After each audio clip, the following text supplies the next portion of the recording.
জনকা থেকে বিদ্যাপীঠ পর্যন্ত শুভেন্দু অধিকারীর মিছিল সরাসরি দেখে নেব। বিটন চক্রবর্তীর সঙ্গে রয়েছেন। বিটন,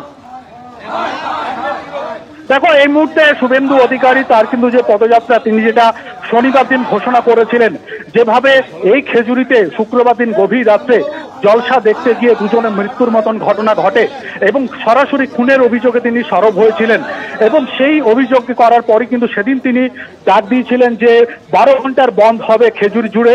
সেই বন্ধের বিক্ষিপ্তভাবে কিন্তু সকাল থেকে আমরা দেখতে পেয়েছি বিক্ষিপ্তভাবে চেহারা সেই বন্ধের, এবং তিনি এও বলেছিলেন যে তিনি একটি পদযাত্রা করবেন।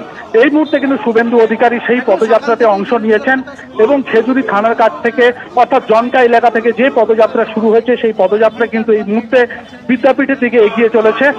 এবং তোমাকে জানিয়ে রাখি যে সরাসরি শুভেন্দু অধিকারী এই ঘটনাতে খুনের অভিযোগ করলেও পুলিশের তরফ থেকে কিন্তু প্রথম থেকেই দাবি করা হচ্ছিল যে এখানে খুনের কোনো ঘটনা ঘটেনি, বিদ্যুৎ স্পৃষ্ট হয়ে মারা যাবে। কিন্তু মৃত দুজন যে ছিলেন বাসিন্দা তাদের পরিবারের সদস্যরাও যেরকম ভাবে জানাচ্ছিলেন যে দেহে একাধিক আঘাতের চিহ্ন রয়েছে, সেই জন্য তাদের মনে হচ্ছে যে এটা শুধুমাত্র বিদ্যুৎ স্পৃষ্ট হয় মৃত্যু নয়, তাদেরকে কোনো রকমভাবে আঘাত করে মেরে ফেলা হয়েছে এবং সেই অনুযায়ী কিন্তু তারা অভিযোগ দায়ের করেছেন খেজুরি থানাতে।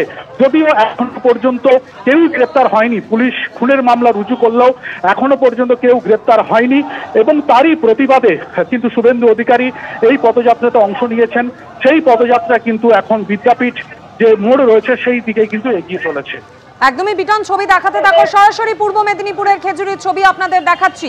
শুভেন্দু অধিকারী নেতৃত্বে বিজেপির পদযাত্রা কর্মসূচি যা শুরু হয়েছে জনকা থেকে এবং শেষ হবে বিদ্যাপীঠে, এবং এই পদযাত্রার শেষে জনসভা করবেন বিরোধী দলনেতা শুভেন্দু অধিকারী।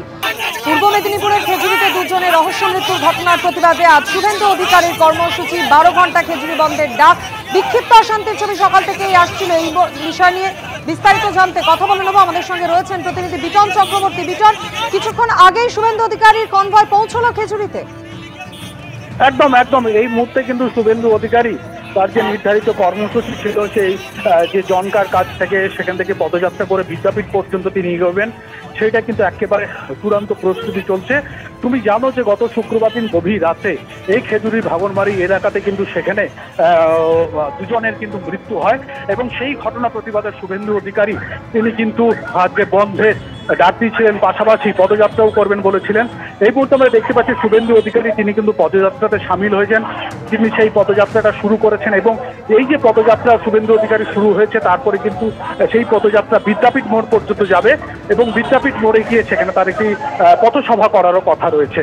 মাধুরী, বিটন তুমি আমাদের সঙ্গে থাকো। খেজুরি বিদ্যাপীঠের কাছে হেরিয়া খেজুরি রাজ্য সড়ক অবরোধ করা হয়, সেই ছবি আপনাদের সামনে রেখেছি। পাশাপাশি কিছুক্ষণ আগেই শুভেন্দু অধিকারীর কনভয় পৌঁছলো খেজুরিতে। পূর্ব মেদিনীপুরের খেজুরিতে দুজনের রহস্য মৃত্যুর ঘটনার প্রতিবাদে শুভেন্দু অধিকারীর ডাকে আজ 12 ঘন্টা খেজুরি বন্ধ পালন করছে গেরুয়া শিবির, যার জেরে সকাল থেকে একদিকে রাস্তাঘাট দোকানপাট সমস্ত কিছু বন্ধ ছিল, অন্যদিকে রাজ্য সড়ক অবরোধ করা হয় আর জোর করে বন্ধ করানো হচ্ছে। এই অভিযোগে পুলিশ 8 জনকে গ্রেপ্তার করে।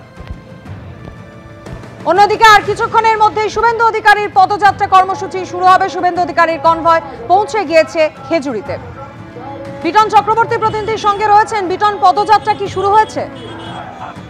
দেখো এই মুহূর্তে কিন্তু শুভেন্দু অধিকারী সেই পদযাত্রা তিনি কিন্তু শুরু করেছেন এবং যে সমস্ত কর্মী সমর্থকরা বা বন্ধ সমর্থকারীরা সকাল থেকে বিভিন্ন জায়গাতে ছিলেন এই মুহূর্তে তারা কিন্তু সেই পদযাত্রাতে সামিল হয়েছেন এবং এই যে খেজুরি থানা তার পাশে যে জনকা এলাকা রয়েছে সেখান থেকে কিন্তু পদযাত্রা তিনি শুরু করেছেন। সেই পদযাত্রা কিন্তু যে পৌরসভায় বিদ্যাপীঠ মোড় পর্যন্ত এবং বিদ্যাপীঠ মোড়ে সেখানে একটি মঞ্চ প্রস্তুত করে রাখা হয়েছে, সেখানে তার একটি পথসভা করার কথাও রয়েছে।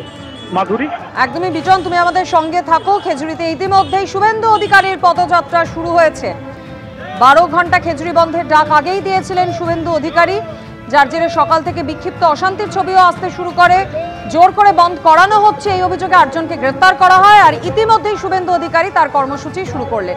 এর আগে এই কর্মসূচির কথা ঘোষণা করে শুভেন্দু অধিকারী কি বলেছিলেন শোনাবো।